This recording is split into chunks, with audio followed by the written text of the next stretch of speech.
Hi, everyone. Welcome to our quarterly all-staff meeting. We're going to do it virtually this month, and I'm looking forward to sharing some information with you all. Now, we've been sharing a lot of information over the last couple of months as we've been working our way through this pandemic, but I thought I would recap a few things, especially because we've got some new people and maybe some that would love to hear some reminders of all that we've accomplished in this last quarter. We've been sending out a lot of updates via email, video, and doing a lot of Zoom meetings and other things to help communicate all that we've been doing. We've been sending a lot of letters out to guardians and to stakeholders about what we're doing. We've been having a lot of meetings around the state with people to update them on all that we have been doing. So, we kind of started this journey by understanding together just exactly what this crisis was going to mean. We began by just doing an abundance of hand washing and disinfecting, social distancing, and building cleaning. We then sort of moved into wearing masks. And a lot of us are just going about our daily lives wearing those masks every single day throughout most, if not all, of the day.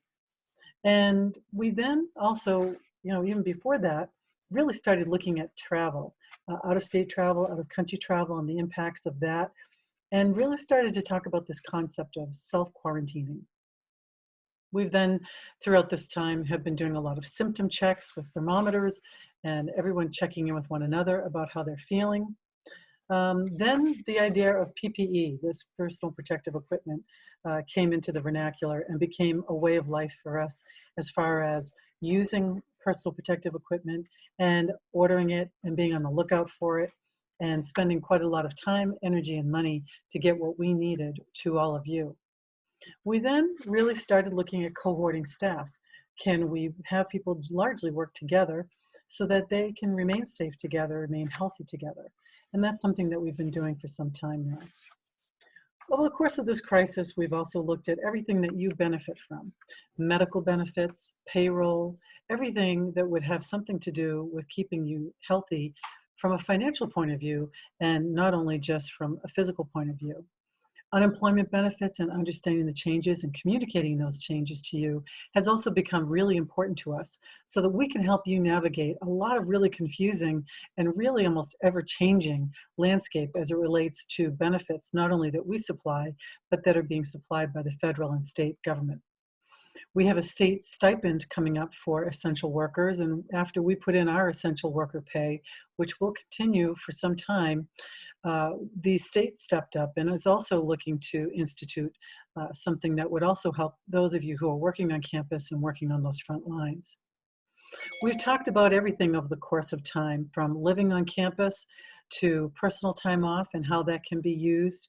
And then how do we even interview people and bring on new hires, which we've also successfully done over the course of this, which is really exciting. And a lot of others haven't been able to accomplish this, but so far, so good. We've done our merit cycles over the course of this, which is no small feat. We have quarterly merit cycles, annual reviews and merit cycles. And in the midst of all of this, residential completed theirs, and the academic cycle is in full swing right now. We don't see that changing, and we look forward to continuing as we go through with clinical in the summertime or late summer, early fall, and administration will follow then. A lot of other organizations haven't been able to make some of the decisions that we've made financially as it relates to merit increases, hiring, and other things that have to do with finances. We have been really smart about what we're doing, and we're really excited to continue to be able to offer these types of benefits now and, of course, in the future. At one point we had to discontinue visitors on campus, and we also had people starting to work from home. That was tough and remains tough for some people, but a lot of people are getting used to it and really understanding that it really has been of great benefit to do this. Students not going off site either to visit their families or friends, or for even going shopping and all of the fun community activities we've done. Last year we did about 250 of those trips, and this year I'm sure maybe if we do half, we'll be lucky. But those who are working in residential services or helping out in res services have doing a fantastic job. They've just been doing a really exceptional job of doing fun things with the kids, either in the cottage, around the quad, on our larger campus, or even just taking a quick bus trip out to Dairy Queen. It's all been really good. You've been super creative. And I know, I've seen the pictures and I've heard the stories that the kids are really loving it too. So once again, you step up not only so that you can enjoy your work, certainly, but that the kids can really enjoy their lives. That's really important. You know, I think the remote learning has been one of those things that has been amazing. Our teachers went from literally going through that 5-year reaccreditation process, which we went through with flying colors. I think when the state told us that we were the new measure, the bar to be measured by, we were pretty excited by that, especially since when they told us that, that was one of the last meetings that we actually held on campus. So we didn't get the chance to really celebrate with all of the fantastic school staff that helped make this happen. But we did get that 5-year accreditation. They did say, and I only wish I'd taped it, that we are now the new bar that other schools should try to rise to when they are going through the accreditation process. But very quickly, literally that week, we started to pivot and swerve and deal with acclimating to and implementing remote learning, which we have done with great success. And all of those who are working in the school have just done tremendous work to make this happen and continue to make this happen. And I'm sure there's going to be some good things that will come from it.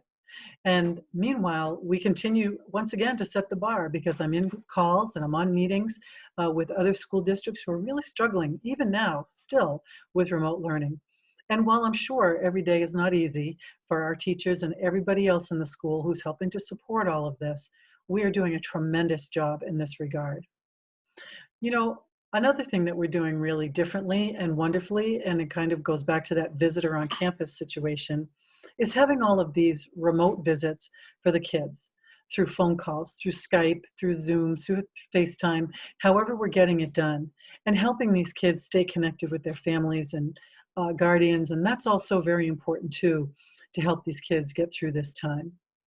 You know, we haven't brought new kids in while we've been going through this in an abundance of caution, and as we make preparatory things happen so that we would be ready to bring kids back even before we bring kids in. And we are bringing kids back, those kids who have been on extended leaves with their families, because they're due to come back and we need to bring them back, and we need to do so safely. And we've made some really, really fantastic plans to do that. And I look forward to success in that area. We've done the quarantine cottage with Lambert, which has been a very big change. And once again, residential services has risen to that occasion, as has all of the other providers who, you know, work in our organization that have had to help support these things. Clinical, family workers, and health services and dining services, facilities. There's no one that hasn't stepped up during this crisis. And speaking of those who have stepped up in this crisis, think about what which HR has done and finance has done. Probably not a lot of it that you're seeing every single day, but when you get these messages about the things that we're doing, like you're getting payroll every time you're supposed to, really important stuff. And we've made sure that these things have happened. But we've also done things to assure our financial stability during this crisis. Things that other nonprofits and other businesses even have not been as successful in doing. But our finance team, our HR team has really, really stepped up and are just doing everything they can to benefit everyone at Spaulding during these difficult times. And you know, it's not just about extended worker pay, essential worker pay. That really is of benefit too, but there's a lot of legal stuff that they've had to do. Applications for loans and other things that we've had to do that will really benefit us and continue to let us do things like essential worker pay. And so it's been really valuable what they've done sort of behind the scenes, but they've been doing a terrific job too. This has been a destabilizing time for everybody. You know, there's no one who can say that they just kind of got through this and really didn't feel the effects of it. I can't imagine really that there is anybody like that. But we have done a terrific job. And I think, you know, our technology department has helped us with this. Now, Charlie's not in the technology department, but he's really helped with the Learning Without Limits and being able to do all the remote learning that we've done.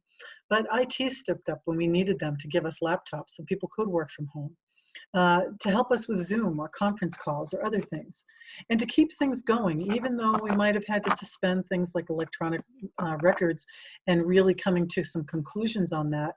we keep working on other things that we want to do, like a new human resources information system, and doing the research now so that we can be ready to start that up again.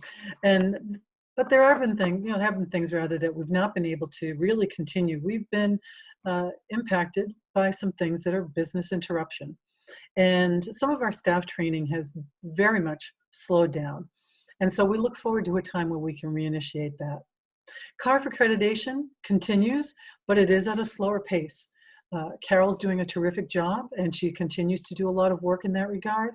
But getting out some of the information that you would need to help us and support us during an accreditation visit has been slowed down a little bit, but we have not stopped.